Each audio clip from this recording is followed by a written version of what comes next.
자, 안녕하십니까. 예비생들을 위해서 영어학을 완전히 보게 드리는 이동걸 영어학의 이동걸입니다.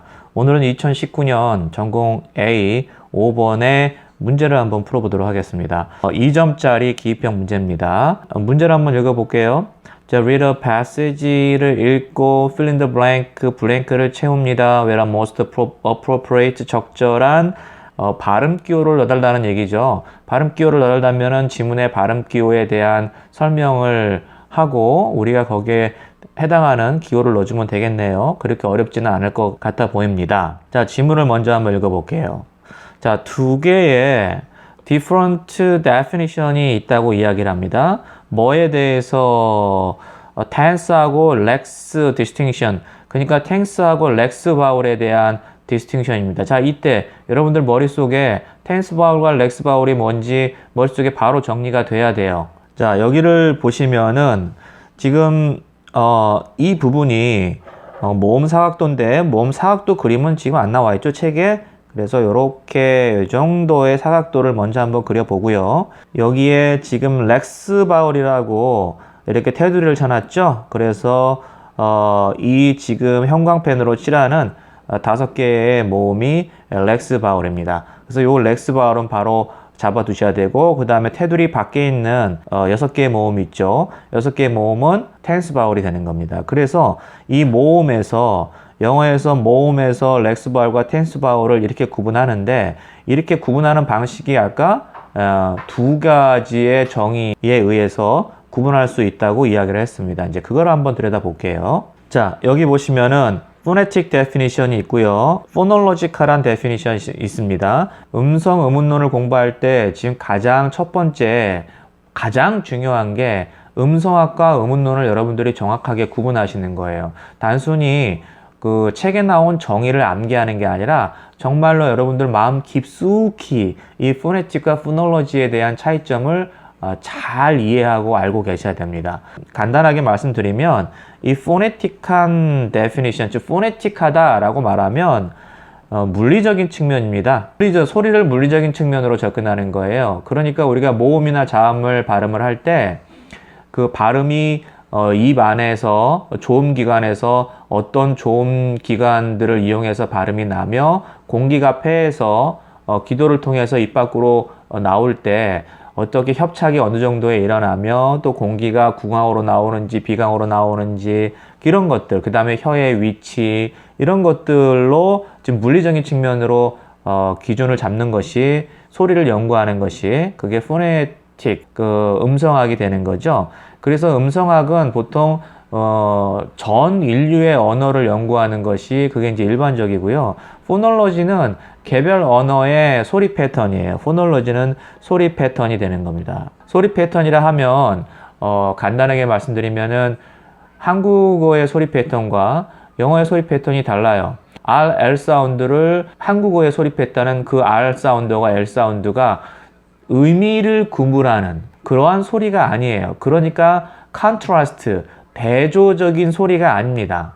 대조적인 소리가 아니에요. 그냥 어찌어찌 하다가 비슷한 소리가 약간 다르게 난다라는 정도만 우리 한국 사람들은 인식하고 있습니다. 그래서 R 사운드하고 L 사운드가 있다는 우리 그 나라 사람들이 발음하는 데 있어서 그 두 소리를 구분해서 내거든요. 그런데 우리는 심리적으로 그것을 구분하지 않습니다. 이게 무슨 소리냐면, 예를 들면 우리 룰루랄라 했을 때 이 룰루 할 때 니을 사운드를 2개 앞에 발음하잖아요. 근데 룰루 여러분들이 한번 해보세요. 그 앞에 있는 니을과 뒤에 있는 니을이 서로 그 물리적인 소리에 내는 방식이 좀 다릅니다. 앞에는 혀 끝이 룰루 할 때 혀 끝이 입천장에 닿지 않죠. 그러니까 마치 영어의 R 사운드하고 유사하고요. 그 다음에 뒤에 나오는 니을 사운드는 혀 끝이 룰루 할 때 입천장에 닿습니다. 그러니까 영어의 L 사운드가 비슷해요. 우리는 이 두 소리를 외우고 발음하고 있어요. 그러나 우리 멘탈이 인식하지 못하고 있어요. 그것이 다른 소리라는 거를. 왜 멘탈을 인식하지 못할까? 우리나라의 소리 패턴이 그러하기 때문에. 즉 다시 말하면은 R 사운드하고 L 사운드에 대해서 그 두 소리가 뜻의 차이를 유발시키는 소리가 아니기 때문에. 그러나 영어에서는 램프 경사로죠. 램프, 요술 램프 할 때 그 램프 두 소리가 R 사운드하고 L 사운드로 인해서 뜻의 차이를 유발합니다. 그 소리에 대해서 굉장히 민감하죠. 컨트라스트의 특징이 있기 때문에 그러한 소리 패턴의 차이가 있어요. 그래서 그런 것들을 연구하는, 소리 패턴을 연구하는 것이 포놀로지입니다.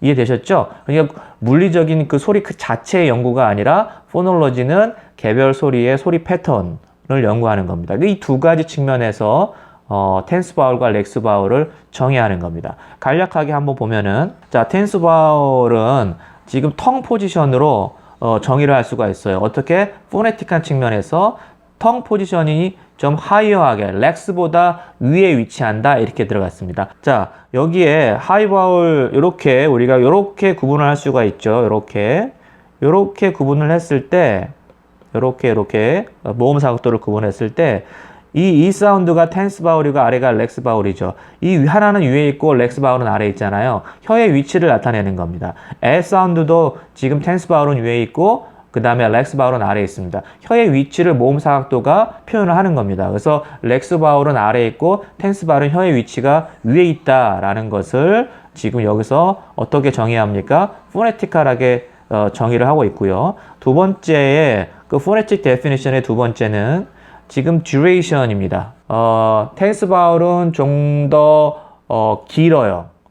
길고 렉스 바울은 좀 짧다. 그래서 우리가 기존에 이것을 텐스 바울은 롱 바울이라고 이야기하고 렉스 바울은 숏 바울이라고 이제 바꿔서 부르기도 하는데 롱 바울, 숏 바울은 상대적인 개념이기 때문에 롱 바울, 숏 바울의 개념을 우리가 쓰지는 않죠. 그래서 텐스 바울, 렉스 바울로 구분을 하게 되는 겁니다. 자, 그 다음에 세 번째 phonetic definition의 세 번째는 greater muscular effort, 근육을 좀 더 긴장시키는 그런 효과가 있는 거죠. 그래서 아까 E 사운드하고 E 사운드 할 때 혀의 긴장도가 좀 다릅니다. 그것을 이야기하는 거예요. 자, 그 다음에 phonological definition을 보면은요, 텐스 바울은 appear, 나타난대요. 오픈 실라블에서. 자, 오픈 실라블에서 나타나고 그 다음에 스트레스를 받는 오픈 실라블에서 나타난다. 지금 소리가 어디에 위치하느냐에 따라서 그렇게 구분하는 거죠. 그래서 달리 말하면 여기 아래 뭐라고 써놨습니까? Distributionally based phonological definition이에요. 분포에 기초한 의문론적 분류가 되는 거죠. 그래서 이 소리가 어디에 위치하느냐에 따라서 이게 텐스 바울이냐 렉스 바울이냐를 구분하는 거예요.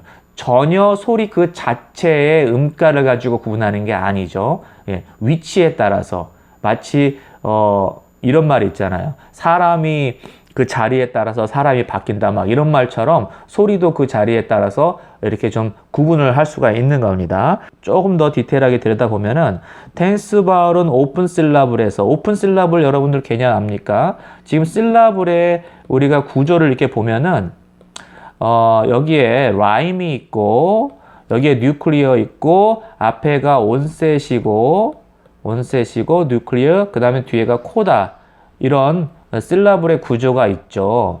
그래서 뉴클리어 자리에 바울이 반드시, 자음은 여기 위치하지 않습니다. 바울이 이 자리에 위치하고 온셋이나 코다 자리에 콘소넌트, 자음이 위치하게 되는 거죠. 콘소넌트, 그 다음에 콘소넌트 자음이 위치하게 됩니다. 특히 이 라임에서 이 코다 있죠. 이 코다가 지금 없는, 이 코다가 없는 구조, 실라블 구조가 오픈 실라블이 됩니다. 즉 모음 뒤에 지금 자음이 없이 그냥 모음으로 끝나는 음절, 그것이 오픈 실라블이라고 하고, 또 하나 조건이 더 있죠. 스트레스를 받는, 그러니까 여기에 강세를 받는, 모음으로 끝나면서 강세를 받는 음절의 그 모음은 반드시 뭐다? 텐스 바울이다. 모음으로 끝나고, 즉 오픈 실라블이고 강세를 받는 그 모음은 반드시 텐스 바울이다. 그런데 렉스 바울은 오픈 실라블에서 렉스 바울도 위치할 수 있어요. 혼동하지 마세요. 오픈 실라블에서도 여기에 지금 뉴클리어 포지션에 렉스 바울도 위치할 수 있습니다. 그러나 스트레스를 받지 않아요. 스트레스를 받지 않습니다. 됐죠? 만약에 렉스 바울이 여기에 뉴클리어 포지션에 위치하고 스트레스를 받으려면 뒤에 코다가 있어야 됩니다. 코다 없이 그냥 모음만 있는 그 렉스 바울만 있을 때는 거기에 스트레스가 주어지지 않습니다. 이해되셨죠? 그래서 포놀로지컬 데피니션으로 렉스 바울과 텐스 바울을 이렇게 분포적인 차원에서 분류를 하고 이것이 포놀로지컬 데피니션이다라고 이야기를 하는 겁니다. 그런데 자, 개념 두 가지의 그 정의로 우리가 지금 가볍게 봤고, 자, 이제 문제에 들어갑니다.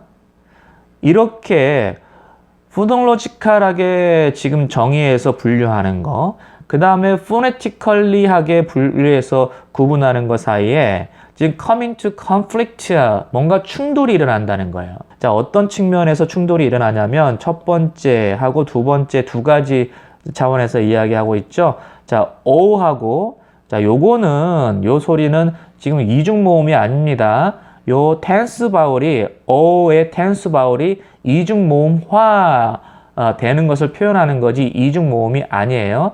텐스 바울은 아까 그 포놀로지컬 데피니션에서 세 가지의 기준으로 얘기했지만 하나 더 있어요.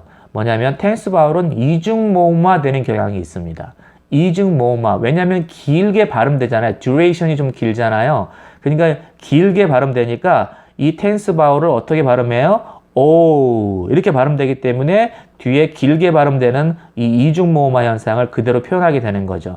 예를 들어서 텐스 바울 에도 우리가 사전에 찾아오면 이 에 길게 발음되기 때문에 어떻게 표현해요? 에이 이렇게 표현된단 말이에요. 뒤에 렉스 이 사운드를 덧붙여 가지고 이렇게 이중모음화 되는 것을 표현하고 있습니다. 이중모음은 아니에요. 자, 어쨌거나 이 O 사운드하고 어 사운드가 지금 어떻게 들어갑니까? 텐스예요. 아까 우리 그 분류해 있는 거 AP 책에 그 텐스하고 렉스 바울 분류해 놓은 거 봤죠? 거기에서는 두 개다가 텐스 바울로 지금 구분하고 있습니다. 자, 이 텐스 바울로 구분한 게 어떤 차원에서 구분한 겁니까? 포놀로지컬한 측면에서 구분한 거예요. 근데 지금 포네티컬한 측면에서 포네틱 클래시피케이션으로 구분한 것은 지금 그것은 O 사운드는 텐스고요. 그러니까 소리의 물리적인 측면에서만 구분을 한다면 O 사운드는 텐스 바울이고 그 다음에 어 사운드는 렉스 바울이에요. 예, 렉스입니다. 요거 잘 기억해 두세요. 지금 문제화는 안 됐지만. 그래서 포놀로지컬한 측면에서는 모두 뭐예요? 텐스 바울이고 이게 AEP 책에서 우리가 텐스 바울로 지금 구분하고 있는 겁니다. 그 다음에 두 번째 문제가 또 생기게 되는 거죠. 뭐에 대한 문제냐면 듀레이션에 대한 문제가 지금 생깁니다. several 렉스 바울은 아까 초반에 말씀드렸지만 렉스 바울은 좀 길이가 듀레이션이 짧아요. 그런데 이 소리는 그렇지 않다. 짧지 않다 이런 뜻이죠. 뒤에 좀 읽어보겠습니다. Indeed, 이 바울이 뭔지 이제 우리가 여기서 유추를 해야 되겠죠. 이 바울은 has equal duration. 그러니까 tense 바울과 이 길이에 있어서 동일해. greater duration, 더 길어. 예, long tense 바울보다 더 길어. 이 소리가 뭐냐? 우리가 렉스 바울로 구분하는 소리인데 이 duration에 있어서 tense 바울보다 지금 동일하거나 더 긴 그러한 소리입니다. 그 소리가 뭐예요? Applied English Phonology 83페이지에 나와 있습니다. 그게 무슨 소리입니까?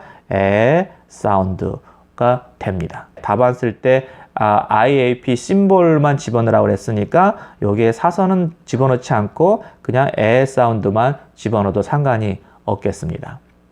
자, 이렇게 해서 우리가 2019년도 전공 A 5번 문제를 풀어봤고요. AP 책에 워낙 그 문제가 많이 나오는 책이죠. 그래서 여러분들 그 책을 굉장히 꼼꼼하게 읽어보셔야 되고, 그렇게 꼼꼼하게 읽어보셨다면은 이 문제는 내가 읽어봤던 거네 라는 기억이 나서 그렇게 어렵지 않게 맞췄던 겁니다. 문제 출제 유형과 관련해서 한 말씀 드리자면은 이게 2019년 문제고요. 그 다음에 2020년 문제도 개별적인 그 세그먼트에 대한 문제가 났죠. 뭐냐면 애프리키 사운드, G 사운드에 대한 그러한 특징을 지문에 기술을 하고 그 다음에 그 특징을 가진 소리가 뭐냐라고 했을 때 애프리키 사운드 물론 IPA 심볼을 집어넣는 건 아니고 아프리키 사운드의 그 용어를 집어넣는 건데, 어쨌거나 지금 2019년도, 2020년도에 개별 세그멘트, 개별 소리, 자음과 모음 구분 없이 개별 소리에 대한 특징을 기술하는 그러한 문제가 나왔다는 거에 대해서 여러분들이 이제 각각의 개별 사운드들의 특징을 잡아서 정리하는 그런 공부가, 이 문제를 통해서 우리가 그런 공부를 해야 된다는 걸 알 수 있죠. 기출문제 같이 푸는데 여러분들 고생 많으셨습니다. 감사합니다.